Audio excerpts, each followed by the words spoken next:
बात करेंगे दोस्तों बर्मा के बारे में। बर्मा हमारे ही क्षेत्र का एक हिस्सा हुआ करता था, जिसका पुराना जो नाम है वो बर्मा था और अभी का जो नाम है इसका वो है म्यांमार।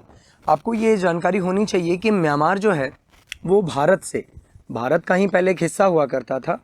भारत से 1935 जब अंग्रेज़ों का शासन था हमारे देश के अंदर, भारत से 1935 के भारत शासन अधिनियम, कौन से अधिनियम? भारत शासन अधिनियम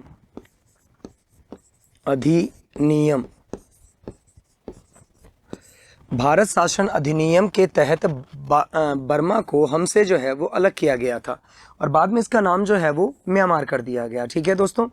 बौद्ध धर्म के उपासक यहाँ पर बहुत ज़्यादा मात्रा में पाए जाते हैं। बौद्ध धर्म के जो मानने वाले लोग हैं वो यहाँ पर बहुत ज़्यादा पाए जाते हैं। पुराने समय में बर्मा में जो है वो हिंदू उपनिवेश बहुत ज़्यादा थे, जिसके अंदर अराकान नाम की एक जगह थी, ये भी एक हिंदू उपनिवेश था। तोंगांग, श्री क्षेत्र, यातोन और पीगू, ये पांचों के पांचों जो हैं वो उस समय में हिंदू उपनिवेश माने जाते हैं। बर्मा के बारे में ये जानकारी है कि 1935 के भारत शासन अधिनियम, जिस समय अंग्रेज़ों का शासन था यहाँ पे, उस समय में बर्मा को जो है वो हमसे अलग किया गया था। वर्तमान नाम जो है वो इसका म्यांमार है। ठीक है दोस्तों, आगे बढ़ेंगे। देखिए बर्मा के बारे में बहुत सारी जानकारियाँ। बर्मा के जो शासक थे उनका नाम था अनिरुद्ध पागन। ठीक है। मंदिर और पैगोड़ाओं के लिए जो है, पैगोड़ा जो है वो मंदिर का ही एक रूप होता है, इनके लिए जो है वो बड़ा ही फेमस है बर्मा। देखिए इसके बारे में और जानकारी करेंगे, क्या क्या जानकारियां हैं इसके बारे में। देखिए भारतीय देवी देवताओं सहित कई धार्मिक स्मारक भी बर्मा में पाए गए हैं। इसमें बर्मा की बर्बर जातियों में उच्चतर संस्कृति का प्रचार हुआ। देखिए जातियां जो थी वो बर्बर थी। बर्बर का मतलब होता है जिनमें सभ्यता नहीं होती है। ठीक है, इनमें सभ्यता बिल्कुल भी नहीं थी। भारतीय उपनिवेश बनने के बाद में जो है वो इनमें सभ्यता बनना शुरू हुई। और सबसे बड़ी चीज़, आनंद मंदिर, ध्यान रखिएगा, आनंद मंदिर भारतीय शिल्पकारों के द्वारा निर्मित है। भारतीय शिल्पकारों ने बर्मा के अंदर आनंद मंदिर नाम से जो है वो एक मंदिर बनाया था, जो बड़ा ही फेमस है। ठीक है दोस्तों, बर्मा के बारे में ये हिंदू धर्म से प्रति रिलेटेड जो जानकारी है वो यहाँ पर मिलती है। मैंने आपको बताया मंदिर के लिए बड़ा फेमस है, पैगोड़ा के लिए बड़ा फेमस है। तो आनंद मंदिर का निर्माण जो है वो भारतीय शिल्पकारों ने करवाया था। आगे बढ़ेंगे दोस्तों इसके। देखें मलाया जो है मालदीव को कहा जाता है और वर्तमान नाम जो है वो इसका मलेशिया है। देखिए आगे चलेंगे। हिंदू राजा, हम यही चीज़ पढ़ रहे हैं कि जितने भी दुनिया के अंदर हमारे जितने भी पड़ोसी देश हैं एशिया महाद्वीप में, उसमें हिंदू धर्म का, या यूँ कह लीजिए कि वैदिक दर्शन का प्रचार प्रसार जो है वो कितना हुआ है। तो देखिए हिंदू राज्य, कमरंग जिनके राजा कौन थे? गौतम। ठीक है, निवास बौद्ध के अंदर है इनका। कलशपुर, ठीक है, हिंदू राज्य कौन सा था? कलशपुर। कलश का मतलब आप समझते हैं, कलश जो होता है पूजा के सामान में कलश जो है वो बड़ा ही उपयोगी होता है। तो कलशपुर। और इनके जो राजा थे उनका नाम था समुद्रविज यववर्मन और जाति इनकी थी ब्राह्मण। मतलब बौद्ध धर्म जो है उसको भी बढ़ावा मिला, ब्राह्मण धर्म जो है उसको भी बढ़ावा मिला। ऐसे ही करके दो हिंदू राज्य जो हैं वो और हैं, कटाह और पहंग। ठीक है दोस्तों, तो इनके अंदर बौद्ध धर्म के बारे में और ब्राह्मण धर्म के बारे में, या यूँ कह लीजिए कि बौद्ध दर्शन के बारे में और ब्राह्मण दर्शन के बारे में बहुत जानकारी मिलती है। बात कर रहे हैं दोस्तों पुराने समय के अंदर जितने भी हिंदू उपनिवेश है जो राजनीतिक तौर से, सांस्कृतिक तौर से और धार्मिक तौर से हमसे जुड़े हुए थे, इनके बारे में बात कर रहे हैं। मलाया, वर्तमान नाम जो है वो इसका मलेशिया है और उस समय में जो है वो ये हिंदू राज्य यहाँ पर निवास किया करते थे दोस्तों। ठीक है, आगे बढ़ेंगे। थोड़ा सा इससे जानकारी को मैं आगे बढ़ाना चाहूँगा। देखिए मलाया के बारे में और क्या जानकारी है। मलाया के बारे में जो है वो देखिए कि भारत से इंडोनेशिया और हिंद चीन जाने वालों को मलाया से होकर गुजरना पड़ता था। मतलब मलाया क्या हो गया? एक मीडिएटर हो गया। ठीक है ना, मलाया जो है वो एक मीडिएटर हो गया। क्यों? क्योंकि इंडोनेशिया और हिंद चीन की तरफ अगर किसे जाना है तो वो मलाया से होकर गुजरेगा पड़ता था। और इस द्वीप पर अनेक भागों में प्राचीन मंदिरों व खंडरों और मूर्तियां संस्कृत भाषा में उत्कीर्ण लेख मिल रहे हैं। मतलब इंस्क्रिप्शन जो होते हैं, भाषा इंस्क्रिप्शन जो होते हैं, लेख जिनको बोला जाता है ना दोस्तों, अभिलेख। ठीक है, अभिलेख जो होते हैं वो पुराने राजा महाराजाओं के द्वारा अपने इतिहास को जीवित रखने के लिए जो है वो लिखे जाते थे। और ये पुराने लेख जो है वो देखिए संस्कृत भाषा में, कौन सी लैंग्वेज में, संस्कृत लैंग्वेज में, संस्कृत भाषा में जो है वो लिखे हुए मिलते हैं। इससे क्या हुआ यहाँ पे, तो मलाया के अंदर जो है वो संस्कृत का प्रचार प्रसार हुआ, संस्कृत भाषा का प्रचार प्रसार हुआ। जो लेख, जो मूर्तियाँ यहाँ पर मिली हैं, इससे मूर्ति कला के बारे में जो है वो लोग जान पाए, और इससे हमारी संस्कृति के बारे में भी जानकारी प्राप्त हुई कि यहाँ के जो लोग थे वो मलाया जाते समय उन्होंने संस्कृति का और सभ्यता का प्रचार प्रसार किया। उस कल्चर को जो है वो हमने क्या किया, एक्सचेंज किया दोस्तों। ठीक है, आगे बढ़ेंगे इसके साथ ही और आगे की जानकारी लेंगे। देखिए श्याम, अगली जगह है श्याम। ठीक है, जाति थाई, और थाई जाति के अंदर जो है, इसी वजह से थाई जाति रहने की वजह से इस जगह को वर्तमान में जो है वो थाईलैंड कहा जाता है। एक जानकारी मैंने आपको शुरुआत में इसके लिए दी थी कि थाईलैंड जो है वो किसके लिए बड़ा फेमस है, सफ़ेद हाथियों के लिए। किसके लिए फेमस है दोस्तों, सफ़ेद हाथी के लिए। सफ़ेद हाथी जो है वो थाईलैंड में सबसे ज़्यादा पाए जाते हैं। ये एक रेयर जाति है, बहुत ही कम जगहों पर मिलती है, और थाईलैंड में जो है वो सफ़ेद हाथी मिलते हैं। देखिए शब्दावली जो है वो संस्कृत और पाली भाषा में लिखी हुई। अब देखिए संस्कृत हमारी वैदिक भाषा है, संस्कृत जो है वो हमारी वैदिक भाषा है। ठीक है, कौन सी भाषा दोस्तों, वैदिक भाषा संस्कृत। और अगर हम अशोक के अभिलेखों की बात करें, अशोक के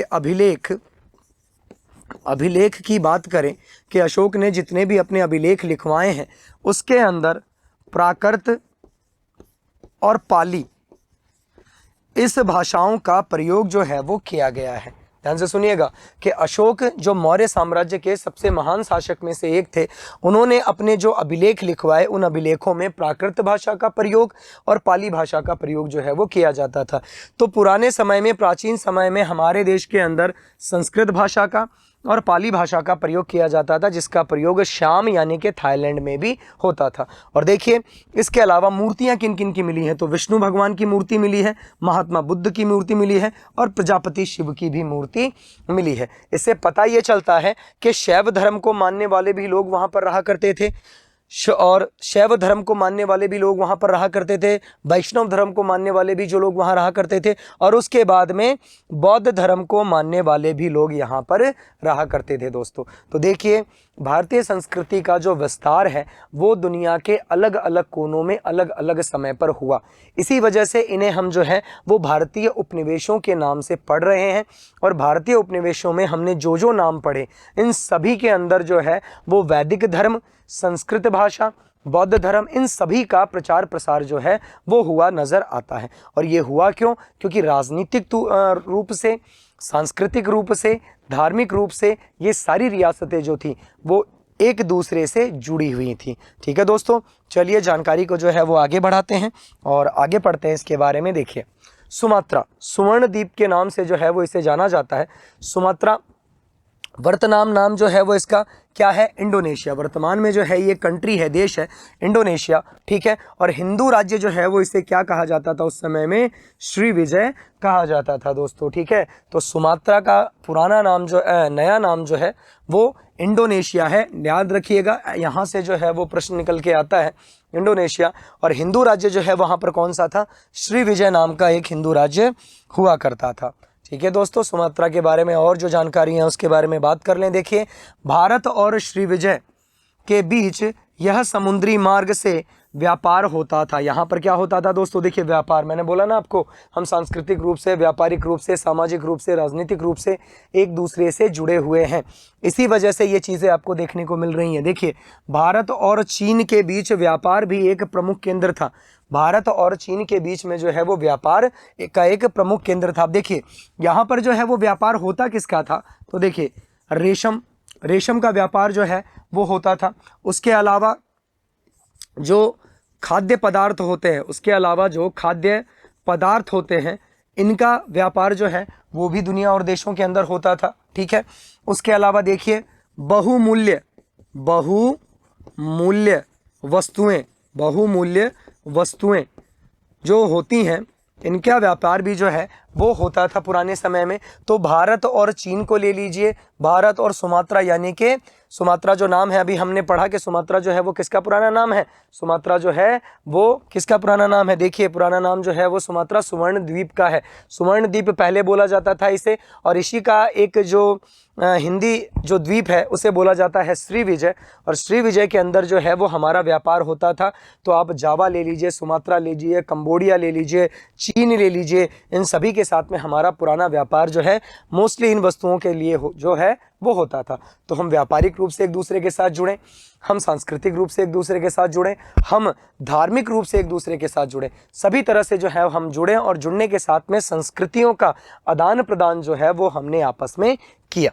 देखिए आगे, इसके आगे क्या है, चीनी यात्री इत्सिंग ने यहीं रहकर संस्कृत भाषा का अध्ययन किया था। देखिए एक चीनी यात्री, मैंने आपको बताया था हम 3 चीनी यात्रियों के बारे में पढ़े, जिसमें फाइयान का नाम आपके सामने आया, जिसमें हेवन सांग का नाम आपके सामने आया, और एक यात्री जो है जिनका नाम इत्सिंग था उनका भी नाम आया। और ये सुमात्रा में ही रहकर देखिए संस्कृत भाषा जो है उसका क्या ले रहे थे, वो ज्ञान ले रहे थे, उसके बारे में जो है वो अध्ययन कर रहे थे।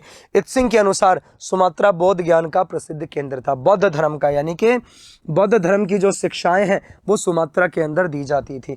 तो एशिया महाद्वीप में जो है भारत से निकली हुई बौद्ध धर्म की ख्याति पूरे एशिया महाद्वीप में जो है वो फैल गई। क्या वो चीन हो, चीन में भी जो है वो बौद्ध धर्म का प्रचार प्रसार खूब हुआ, ठीक है, श्रीलंका में भी बौद्ध धर्म का प्रचार प्रसार खूब हुआ, सुमात्रा में भी जो है वो बौद्ध धर्म का प्रचार प्रसार खूब हुआ। तो बौद्ध धर्म को जो है वो आप देखेंगे कि उसका प्रचार प्रसार जो है वो पूरे एशिया महाद्वीप में फैला हुआ है। ठीक है दोस्तों।